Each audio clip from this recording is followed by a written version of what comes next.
This right here is my childhood Optimus Prime, the first ever Transformer figure that I got. As I took it off the shelf, it made me realize that this would be the perfect allegory for what's most wrong with Fortnite. Now listen, although this figure is going to be very important to picking apart what's going on with the Fortnite space later on in this video, this is actually not the reason why I'm making today's video. No, that honor actually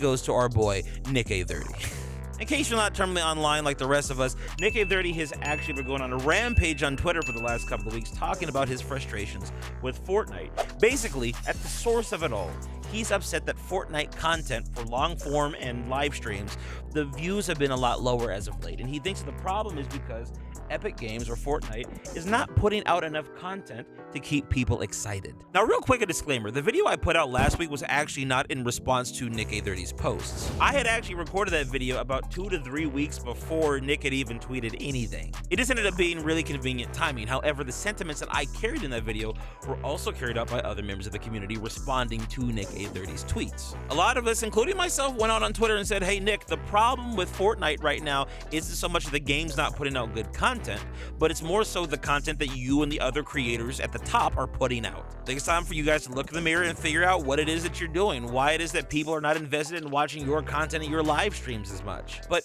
here's the thing, and I started to realize this the more that I thought about this whole problem.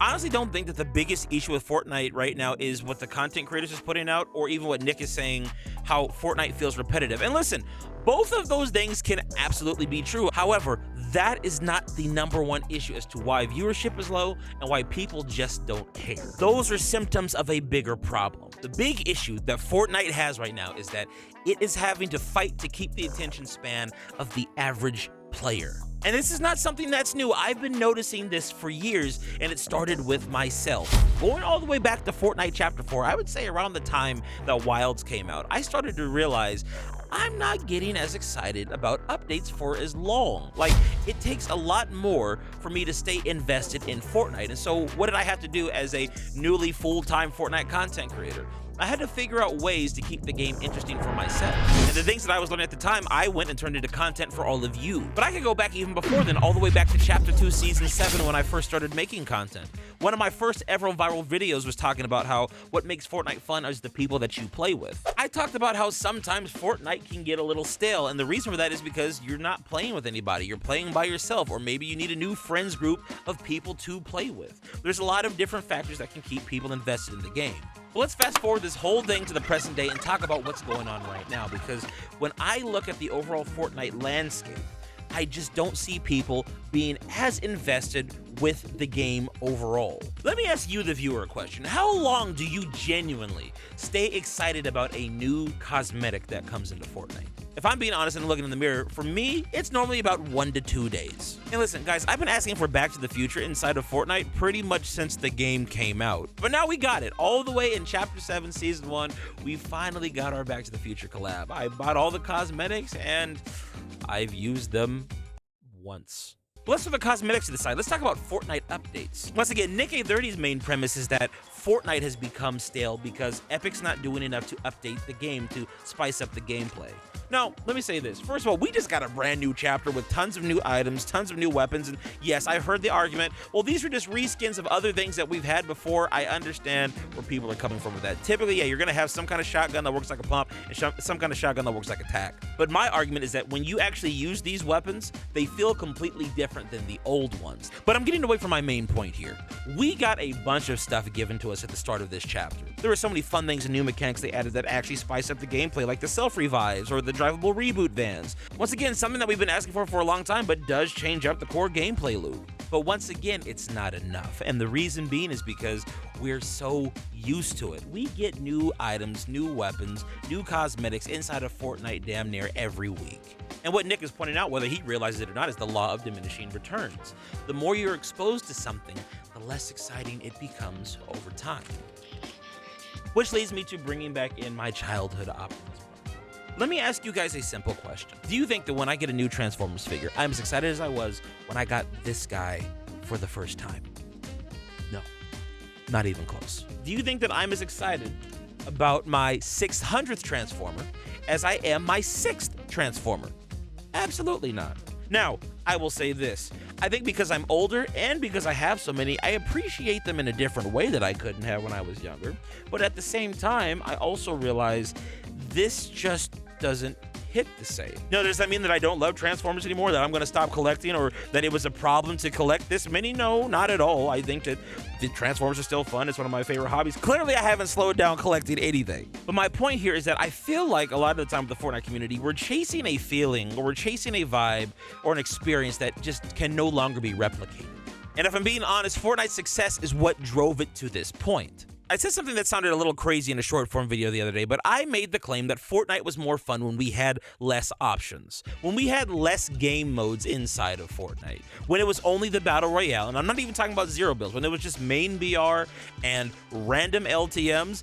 That was when the game was at its most fun. Now, for people who didn't play in that era, your perspective is going to be a lot different. Typically, the most fun Fortnite chapter you have is your first one. Now, there are caveats to this. For example, I do believe that Fortnite Chapter 4 was probably the best gameplay I ever experienced. I think that was the best combination of new and old Fortnite concepts working in tandem together. That's probably the most fun that the game has ever been from like a core gameplay standpoint. But if you're talking about raw, organic fun in terms of the thing being new and exciting, nothing can beat Chapter 1. It's not possible because we didn't know what to expect. Every single thing that the game did was brand new. And that's the thing, man. The more Fortnite seasons you play, the less exciting it's going to be, and the more you're going to compare the current season to your favorite one. But we're kind of getting away from the core point here. What I'm getting at, really, is that Fortnite players have become like spoiled children with too many toys. We're very blessed to be able to have a game and a community that gives us so much. Like, there's always something to talk about with this game. There's always some kind of update. There's always something to go off of. But at the same time, the more that you give me, the less impactful it's going to be. You know, I've always said that reload should be a permanent mode, but honestly, in retrospect, maybe it would have been better as an LTM. Maybe if main Battle Royale for builds and zero builds was just the main way to play, and then Blitz, Reload, and OG were all LTM cycled through, maybe that would have been better culturally for the overall experience of Fortnite, because it gives us something to look forward to. Recently, I've seen people talk about how Fortnite Delulu has fallen off and what Epic can do to improve it, and although, yes, I do think that Epic needs to make improvements to that mode, I think a lot of people also need to understand that it's just another thing that's being given to us that's saturating the overall Fortnite market, and your exposure to it is making the overall experience with them less enjoyable. And that's the thing, I feel like it doesn't really matter what Fortnite adds at this point, it's going to be very difficult to get a lot of people excited. The other problem that Epic has too is they kind of shot themselves in the foot by putting OG as a permanent mode. Listen, I understand the arguments against FOMO, against exclusivity, and against nostalgia baiting, right? But at the same time, there is value in those things. When you keep certain things restricted, when you have restraint on certain things, it makes those things special. And that's the thing, when everyone always has access to something, it intrinsically makes it less valuable. But I'll be real with you guys, I don't think the solution is for Fortnite to go back and start taking away modes. I don't think we should get rid of Reload or Blitz or OG at this point. They're too ingrained inside the modern day culture of Fortnite. But that begs the question, what is the solution? What do I think could be done? Because from the sounds of it, it doesn't really sound like there's anything that Epic can do, right? Like, you kind of just gotta let things play out. And there is some truth to that, but I do think there's two things that need to change in order to move Fortnite in a better position. I do think NickEh30 is right in that Fortnite does need to spice up the gameplay a little bit more. I think they need to be a bit more experimental. And look, I know that when they typically do that, there's a lot of backlash. That's why people get mad at seasons like Wrecked, right? Because it's too different from what we expect. And look, from my perspective, I absolutely loved it. So hey, whatever, try it again. Do something else that'll really shake up the meta. But honestly, I don't think some loot pool changes are going to be enough. I think that kind of goes back to the problem that we've had before. We're kind of used to that, right?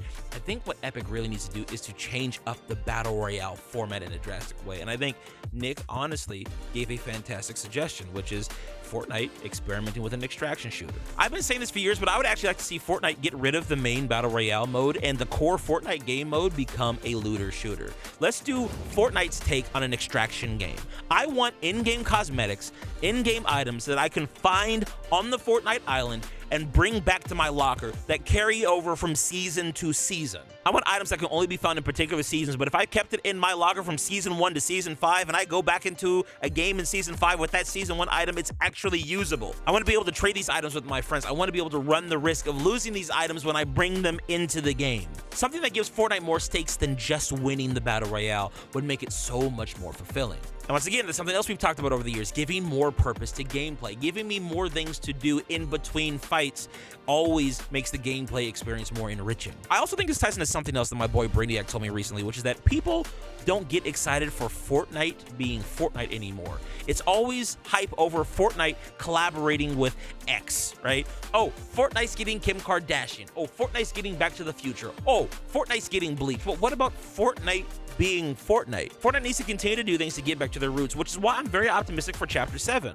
They're bringing the old storyline and the old storyline characters back, and guess what happened? A bunch of people got interested in Fortnite lore all of a sudden. And guess what? I guarantee you for this chapter, views on Fortnite storyline content are going to shoot up over time, especially if they make that story really intriguing and easy to follow. But this only addresses the first solution to the problem. What's the second one? See, there's something I find really interesting in this entire conversation that I feel like a lot of people miss. The Fortnite content creators fell into the exact same trap that Fortnite did. See, a lot of the big creators forgot that people fell in love with their channels because of them, not because of Fortnite.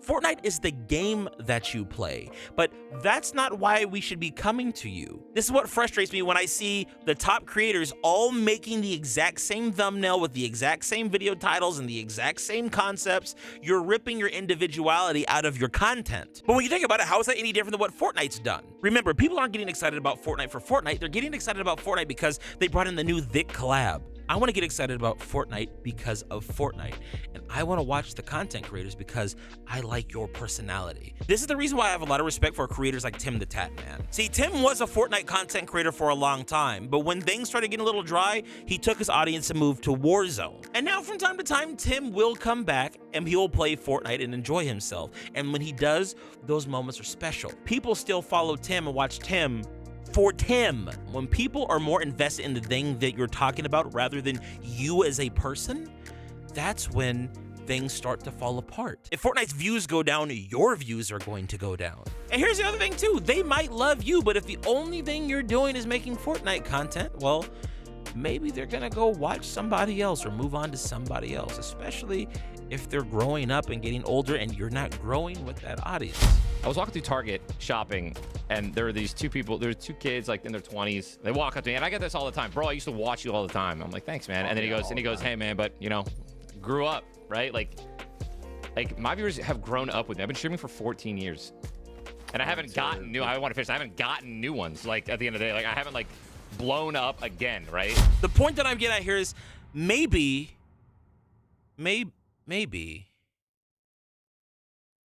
you need to stop branding Fortnite and start branding yourself.